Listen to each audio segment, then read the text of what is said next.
জাতীয় শহীদ সেনা দিবসে বনানী সামরিক কবরস্থানে পিলখানা হত্যাকাণ্ডের শহীদ সেনাদের প্রতি শ্রদ্ধা জানিয়েছেন রাষ্ট্রপতি মোহাম্মদ শাহাবুদ্দিন ও প্রধানমন্ত্রী তারেক রহমান। সকাল 10টায় সমাধিসৌধে ফুল দিয়ে শ্রদ্ধা জানান রাষ্ট্রপতি ও প্রধানমন্ত্রী। এ সময় উপস্থিত ছিলেন তিন বাহিনীর প্রধানেরা।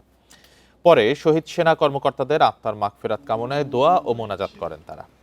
এরপর সরকারের মন্ত্রী প্রতিমন্ত্রীরা পিলখানা হত্যাকাণ্ডের শহীদ সেনা সদস্যদের প্রতি শ্রদ্ধা জানান।